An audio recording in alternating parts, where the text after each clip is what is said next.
What happens if you cook arancini in a cake pan? You actually get a traditional Neapolitan dish called Sartu di Riso, which dates back to the 18th century, when Naples was heavily influenced by French, Austrian, and Spanish culture. One notable figure, Marie Antoinette's sister, she was over in Naples, and she got tired of all the local pastas. So she imported French chefs, and she loved rice, but rice is not very popular in Naples or in southern Italy for that matter. But those French chefs were clever, and they combined it with the local flavors of the Neapolitan ragu, what we know as Sunday sauce. A true example of a French influence smashing into Italian tradition. And it's basically an arancini cake filled with Sunday sauce, so what's better than that?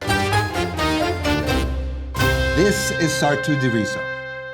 Now, to make this recipe, you're gonna have to go back 1 week and watch our previous episode, which we prepared my advanced weekday sauce and my advanced meatball recipe. Made meatballs there, but I saved a bunch of it because we need to make mini meatballs today. And as I said in that video, this sauce started as weekday sauce. We then added meatballs to it. It became meatball sauce. Now we're going to add meatballs again to it with sausage for like a Sunday sauce light. If we added braciole or ribs to it, we'd have a proper Sunday sauce. But to get started, we need to get the sauce back on the heat. And before we roll out our mini meatballs, we wanna fry off our sausage and get that into the pot. Our meatballs are small, they're cooked quick. These are gonna take a little bit longer to cook, so we're gonna get those in first. Now to sear the sausages, we're gonna use a non-stick pan. You can use any kind of pan you want, but I'm using a non-stick more so for the mini meatballs we're making later. Coat the bottom of the pan with some olive oil, and once it's nice and hot, we're gonna just line up however many sausages you're cooking today. We wanna leave them alone and let them sear on that one side, and we really are looking for some deep color. Once we toss these into the sauce, all that deep color sort of mellows down. So I almost like to lean a little bit darker than you think. Move them around, make sure they're all getting nice and browned evenly. Try and brown all sides. And once they're fully browned and about, 20% cooked, we're gonna take them out of the pan and toss them into the sauce. They need no more than about an hour to cook. We don't wanna overcook these. All right, so our sausage is cooking. Now we get into our mini meatballs, and we've done this before. So I'm just gonna get my hands a little bit oiled up. I was gonna take my meatball mix, and we're going for balls that size, if not smaller. That's actually pretty big. And you barely have to roll them. You can almost just tear them. And yeah, it's kind of annoying, but throw some music on, zen out. Watch as over time you progressively form bigger and bigger meatballs to make it go faster. One other thing, just gonna coat the sheet tray with some oil just so they can slide right off when I'm ready to cook them.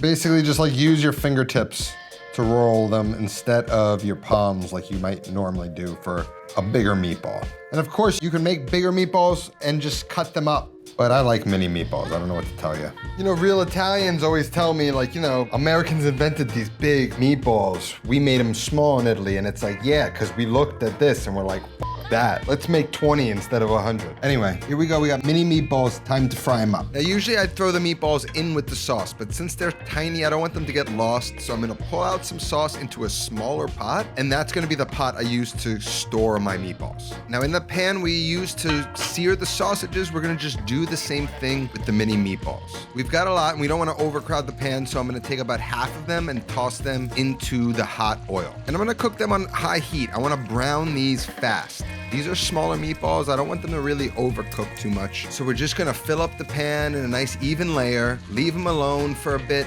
let them brown on one side, and then we're gonna take a spatula with some nice gentle sides and just start moving them around, trying to flip them, trying to get each side brown. You can wiggle the pan, try and get them to sort of roll over. But once you can see most of them are browning nicely, just keep them moving, brown them evenly, and then we can transfer those into the pot. I wanna use a slotted utensil to keep that oil in. Obviously, metal on non-stick's not great. I'm just gonna be careful with it. In with the next batch of meatballs, brown them up, repeat the same process. Once they're nice and brown, we get them into the small pot of sauce. If it needs a little bit more sauce, I'll kind of top it off. Now that they're in the sauce, we're gonna let them simmer. Maybe 20, 30 minutes, no more. These are tiny. We don't need to cook them forever. After about 30 minutes, they should be perfect. We can cover them, keep them warm, and set them off to the side.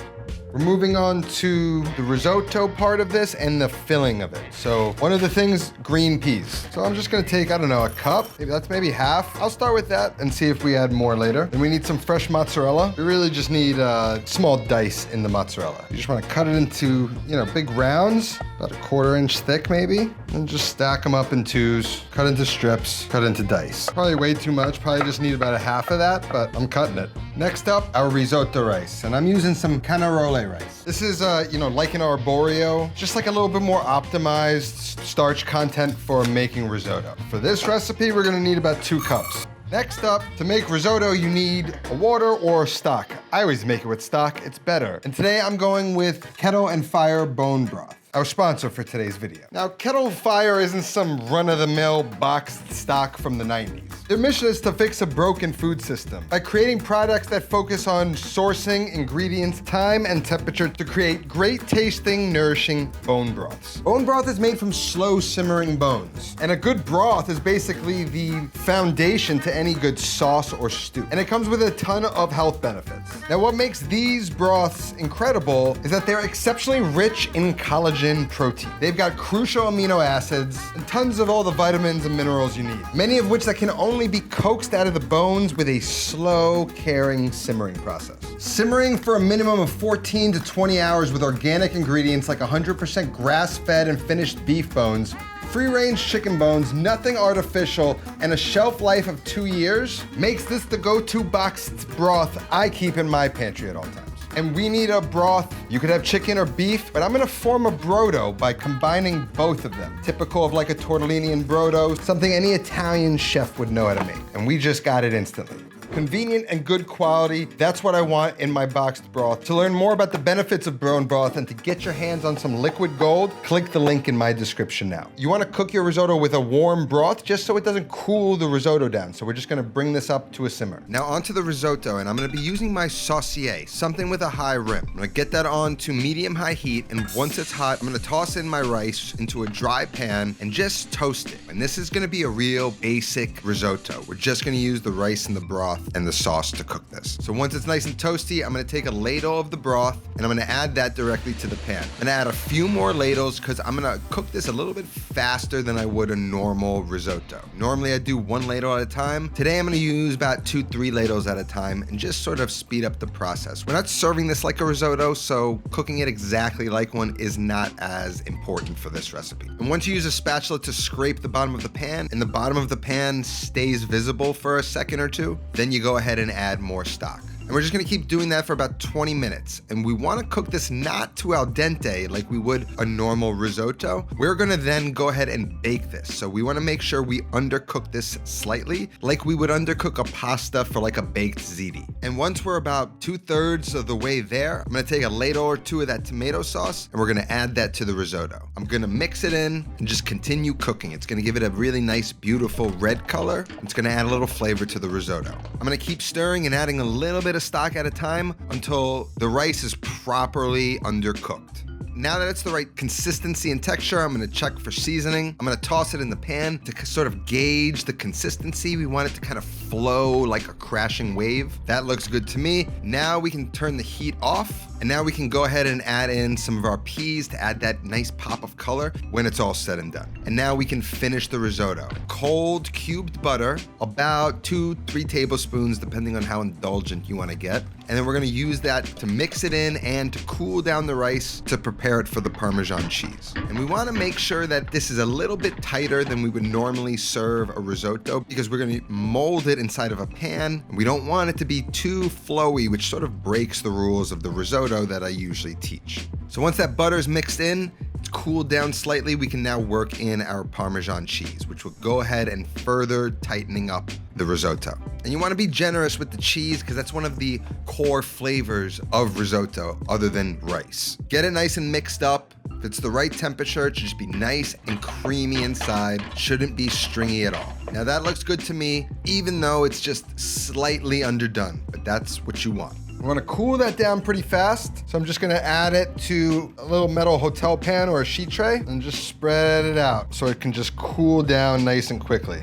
Now finally we're ready to prep the actual baking of this, which is done in a bundt pan. One of my favorite pans and one of the reasons why I'm obsessed with this recipe. Now, if you've ever seen the movie The Big Night, this is a version of Timballo. It's a secret recipe that they brought from their hometown. A Timballo like they made in The Big Night is made with a pastry dough. This is made with risotto. It's one of my favorite food movies. If you haven't seen it, go watch it immediately. I'm gonna take some butter and we're going to just grease the inside of this entire thing, including the metal poking in the center. Now, this is definitely a special occasion type of thing. And with Easter coming up, this is like a really great thing to make for Easter. It takes a little bit of effort, it's visually impressive, and no one's gonna say no to a risotto cake.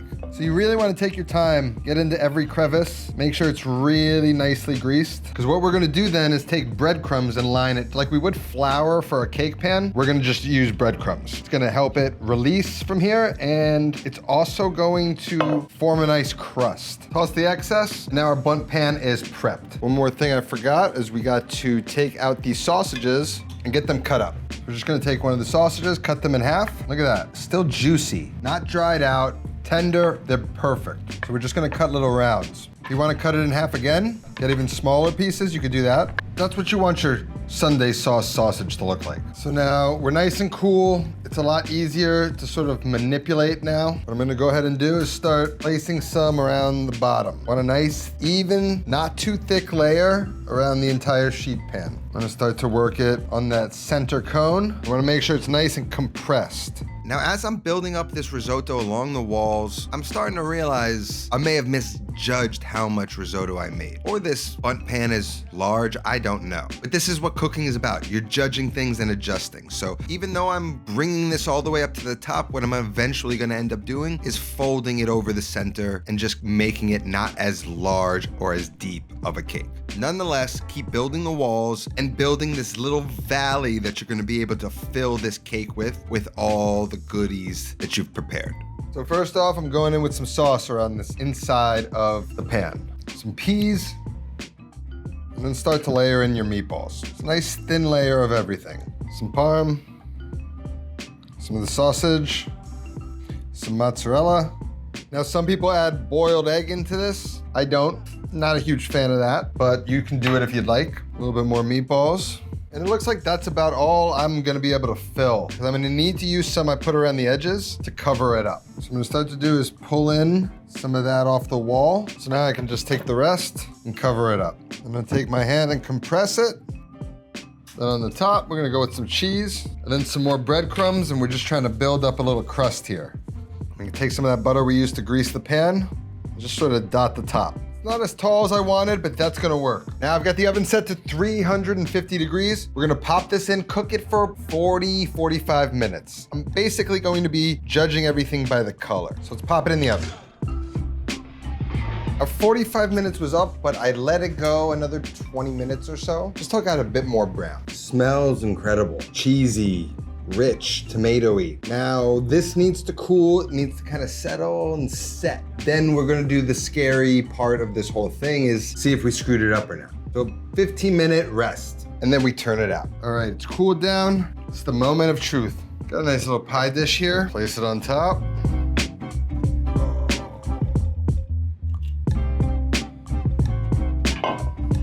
Oh, she's beautiful. Now to serve it, what we're gonna do is take our pot of meatballs and just fill up the hole in the center with it. Then we're gonna take our beautiful sauce and just sort of drape it along the top. Once we've got the meatballs and the sauce in there, well, then we can go ahead and take some baby basil leaves and just sort of add a nice pop of that green all over the top of the risotto cake. And then of course at the end, we must top it with a dusting of Parmigiano Reggiano. Then we cut into it, and that's where you start to see the resemblance of an arancini in the form of a cake. Beautiful cheese pull, filled with all sorts of goodie. This is a dish you make to impress.